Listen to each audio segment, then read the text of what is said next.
काँग्रेसनं बारामतीमधून माघार घेतली कारण अनेकांनी विनंती केली, जसं शिवसेना पक्षप्रमुख उद्धव ठाकरे यांना सुनेत्राताई पवार असतील किंवा त्यांच्या पक्षाची इतर प्रमुख लोकांनी विनंती केली आणि तेव्हाही माननीय उद्धव ठाकरे यांनी सुनेत्रा पवारांना शुभेच्छा दिल्या होत्या. पण काँग्रेस पक्षानं आपला उमेदवाराचा अर्ज तिकडे ठेवला. त्यात त्यांची काही धोरणात्मक भूमिका होती. त्यांनी एक जी मागणी केली होती की अजित पवार यांच्या संशयास्पद अपघातासंदर्भात FIR दाखल करा. ही मागणी आजही आमच्या सगळ्यांची आहे, कायम आहे.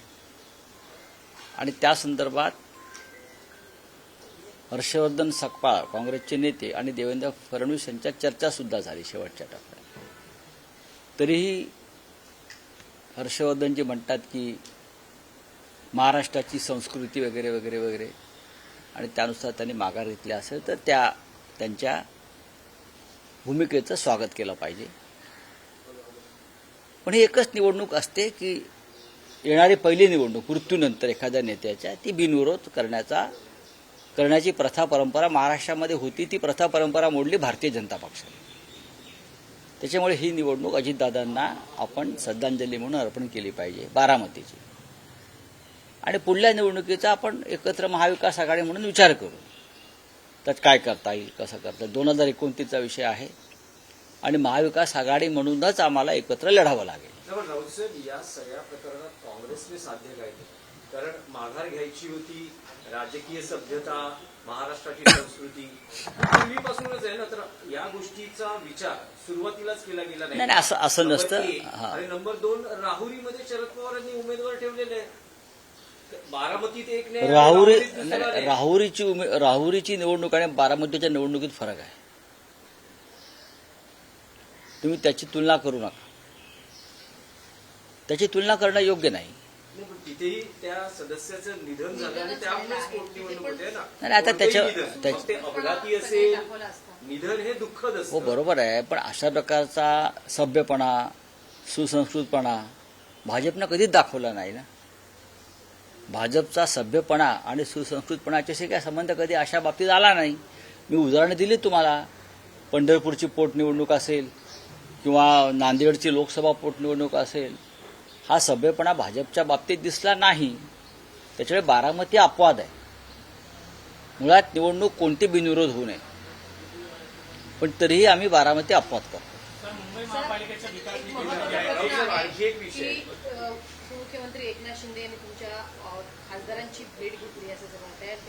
त्यांच्यामध्ये बुधवारी रात्री बैठक झाल्याचं देखील कळत आहे. कुठल्या बुधवारी? या बुधवारी. कुठे झाली? ठाण्यात बैठक कशी पार पडली? त्यात विषय असा आहे की ऑपरेशन टायगर हे लवकरच प्रत्यक्षात येणार आहे. आणि सध्या एकनाथ शिंदे साताऱ्यात आहे. साताऱ्यात त्यांनी साधारण 9 पैकी 8 खासदारांशी संपर्क साधला आहे असं म्हटलं जातं. त्याच्यामध्ये अरविंद सावंत यांचं सुद्धा नाव आहे. नाही, पण अरविंद सावंत आणि देशमुख यांनी तो दावा फेटाळला. पण पुन्हा एकदा म्हणजे वारंवार ऑपरेशन टायगर आहे. बघा, ऑपरेशन जे असतं की नाही, हे एकदाच केलं जातं. वारंवार एखाद्या शरीराचं जेव्हा ऑपरेशन करतात असं म्हणतात, तेव्हा ते डेड बॉडीचं ऑपरेशन असतं. ती डेड बॉडी नेतात ना, आणि डेड बॉडी सध्या त्यांच्या पक्षाची देवेंद्र फडणवीसांनी केलेली आहे. खरं म्हणजे त्या ऑपरेशन सध्या जे सुरू आहे ते देवेंद्र फडणवीस एकनाथ शिंदेच्या पक्षाचं करतायत. शिवसेनेचे खासदार 9 खासदार हे एकजुटीनं एकत्रित आहेत. काही नावं त्यात वाचली, मला हसायला आलं. सकाळी कुठेतरी छापून आलं, मला कोणीतरी पाठवलं. अत्यंत हास्यास्पद आणि मूर्खपणाचं, आणि ज्या कोणी बातमी दिली आहे त्याने स्वतःचं हसं करून घेणारी बातमी दिलेली आहे. पुन्हा कोणाची नावं त्यात टाकली सगळेच. म्हणजे आता उद्या माझंही नाव टाकतील, आदित्य साहेबांचं नाव टाकतील आमच्या. काही नाही. सध्या अशा बातम्या ज्या पेरल्या जात आहेत वातावरण गरम करण्यासाठी किंवा काहीतरी घडामोडी आम्ही करतो ते दाखवण्यासाठी, ही पत्रकारिता पूर्णपणे चुकीची आहे. लोकसभेतले 9 खासदार हे घट्ट आहेत. काही अडचणी आहेत, त्या अडचणी काय आहेत तर विरोधी पक्षाच्या खासदारांना महाराष्ट्रामध्ये अजिबात विकासाचा निधी दिला जात नाही. हा एक राजकीय आणि सामाजिक अपराध आहे. तुम्ही सत्ताधारी पक्षाच्या खासदारांना कोटी कोटीचा निधी देता, पण लाखो लोकांनी निवडून दिलेल्या इतर खासदारांना निधीपासून वंचित ठेवता. तुमच्या बापाच्या खिशातले पैसे आहेत का? देवेंद्र फडणवीस यांना जर राजकारणामध्ये मोठी झेप घ्यायची असेल, देवेंद्र फडणवीस यांना जर राजकारणामध्ये राष्ट्रीय स्तरावर मोठी झेप घ्यायची असेल तर त्यांनी ही संकुचित वृत्ती सोडली पाहिजे. आणि मी सगळ्यांचा आहे, मी लोकशाही मानतो, लोकशाही तत्व मानतो, म्हणून विरोधी पक्षाचे आमदार, विरोधी पक्षाचे खासदार यांना सुद्धा मी समान न्याय देईन, ही भूमिका त्यांनी स्वीकारली पाहिजे. तरच त्यांना मोठी झेप घेता येईल. नाहीतर त्यांचं जे अस्तित्व राजकीय आहे, जोपर्यंत केंद्रामध्ये मोदी आहेत तोपर्यंतच महाराष्ट्रात राहील. मुंबई महापालिकेच्या ठाकरे गटाच्या नेत्यांना फक्त 25 लाख रुपयाचा निधी देण्यात आला आहे, तर इतर सत्ताधारी पक्षांच्या नेत्यांना जे आहे ते 2 कोटी ते 20 कोटीपर्यंत. तोच तर विषय मी सांगतोय ना आता. खासदार असतील, आमदार असतील, नगरसेवक असतील, विरोधी पक्षाचे सुद्धा नगरसेवक निवडून आलेले आहेत. लक्षात घ्या, विरोधी पक्षाचे आमदार निवडून आलेले आहेत, ते टपकलेले नाहीत आकाशातून. खासदार निवडून आलेले आहेत. आणि हा जनतेच्या तिजोरीतला पैसा, तुमच्या पिताश्रींच्या खिशातला पैसा नाही. मी वारंवार सांगतोय 25-25 लाखाची काय तुम्ही आम्हाला का बिदागी देताय का? आम्हीच तुम्हाला देऊ 25-25 लाख रुपये. राहुल, एक विषय होता की स्टँडअप कॉमेडियन कुणाल कामरा यांची काल हक्कभंग समितीसमोर साक्ष झाली. त्यात त्यांनी जे काही गाणं रचलं एकनाथ शिंदेवर, ना माफी मागितलेली आहे, ना पश्चाताप व्यक्त केलेला आहे. त्यांनी असं म्हटलेलं आहे की तो माझ्या व्यावसायिक कलेचा अधिकार किंवा व्यावसायिक कलेचं स्वातंत्र्य आहे. नक्कीच. कुणाल कामरा हे एक स्टँडअप कॉमेडियन आहेत. ते उत्तम प्रकारचं स्क्रिप्ट लिहितात, गाणी लिहितात, विडंबन करतात. ते विटंबना करत नाहीत, विडंबन करतात. विटंबना आणि विडंबनात फरक आहे. कुणाल कामरा यांनी एका हिंदी गाण्यावरती विडंबन काव्य नव्यानं रचलं, जसं आचार्य अत्रे मराठीमध्ये करायचे, रामदास फुटाणे करतात.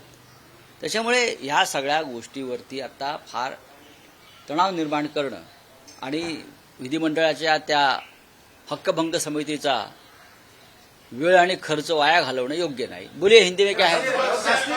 एक मात्र वेगळा विषय काल वानखेडे स्टेडियमवर एक कार्यक्रम झाला आणि त्यात मुख्यमंत्री आणि आशिष शेलार उपस्थित होते.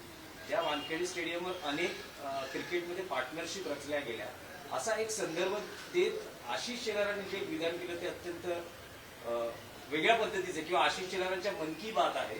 ते असं म्हणतात की देवेंद्रजी तुमचा पहिला मुख्यमंत्री पदाचा शपथविधी याच वानखेडे स्टेडियमवर पार पडला, त्यामुळे माझ्याशी असलेली तुमची पार्टनरशिप तोडू नका.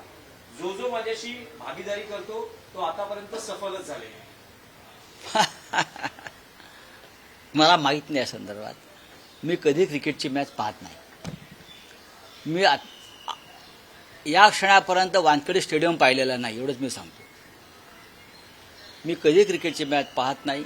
मी वानखेडे स्टेडियमवरती अद्याप पाऊल ठेवलं नाही. कोणत्या क्रिकेटच्या मैदानावर गेलेलो नाही. पण आशिष शेलार यांचं जे वक्तव्य आहे हे भाजपांतर्गत सध्या जे वादळ उठलेलं आहे त्या वादळाची एक सुरुवात आहे.